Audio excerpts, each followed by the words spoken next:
ഫിലിപ്പീൻസിലുണ്ടായ ഭൂചലനത്തിൽ മരണസംഖ്യ ഉയരുകയാണ്. ദുരന്തത്തിൽ ഇതുവരെ 32 പേർ മരിച്ചെന്നും 129 പേർക്ക് പരിക്കേറ്റതായും റിപ്പോർട്ട്. റിക്ടർ സ്കെയിലിൽ 7 തീവ്രത രേഖപ്പെടുത്തിയ ഭൂചലനം 200 കിലോമീറ്റർ വരെ പ്രതിഫലിച്ചു. ഭൂചലനത്തിൽ കെട്ടിടങ്ങൾ തകർന്നു വീഴുന്നതിന്റെയും സ്കൂൾ വിദ്യാർത്ഥികൾ രക്ഷപ്പെടുന്നതിന്റെയും ഞെട്ടിക്കുന്ന ദൃശ്യങ്ങൾ പുറത്തുവന്നു. ഫിലിപ്പീൻസിൽ സുനാമി ഉണ്ടാകുമെന്നാണ് മുന്നറിയിപ്പ്.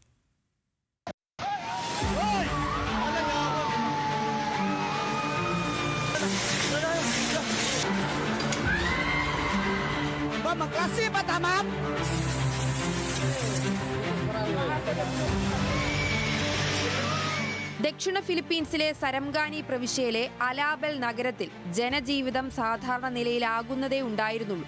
പെട്ടെന്നാണ് എല്ലാവരെയും ആശങ്കയിലാക്കി ഭൂചലനമുണ്ടായത്.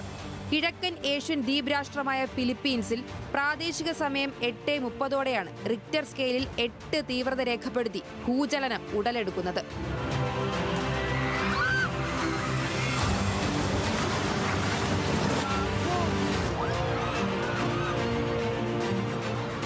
തെക്കൻ ദ്വീപായ മിൻഡാനോവയ്ക്ക് സമീപം പസഫിക് റിംഗ് ഓഫ് ഫയറിലെ പ്രദേശത്ത് വെറും 10 കിലോമീറ്റർ ആഴത്തിൽ മാത്രമാണ് ഭൂകമ്പത്തിന്റെ പ്രഭവ കേന്ദ്രമെന്നത് ആശങ്ക വർദ്ധിപ്പിക്കുന്നതാണ്.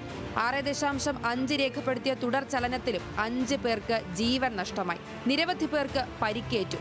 സ്കൂൾ തുറന്ന് പ്രവർത്തിക്കുന്നതിന് മുന്നോടിയായി കുട്ടികളും അധ്യാപകരും അസംബ്ലിക്കായി ഗ്രൗണ്ടിലായിരുന്നതിനാൽ വൻ ദുരന്തം ഒഴിവായെന്ന് അധികൃതർ പറഞ്ഞു. കുട്ടികളും അധ്യാപകരും പക്വതയോടെ ദുരന്തത്തെ കൈകാര്യം ചെയ്യുന്ന രീതിയും സമൂഹമാധ്യമങ്ങളിൽ ചർച്ചാ വിഷയമാകുന്നുണ്ട്.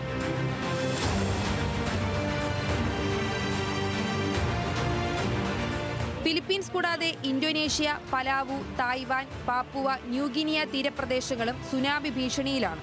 ഫിലിപ്പീൻസ്, ഇന്തോനേഷ്യ, മലേഷ്യ തീരങ്ങളിൽ 3 മീറ്റർ ഉയരത്തിൽ വരെ തിരമാലകൾക്ക് സാധ്യതയുണ്ടെന്ന് പസഫിക് സുനാമി മുന്നറിയിപ്പ് കേന്ദ്രം വ്യക്തമാക്കി.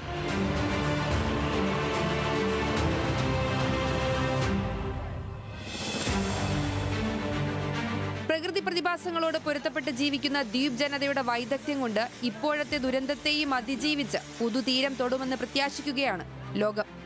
National desk, news Malayalam.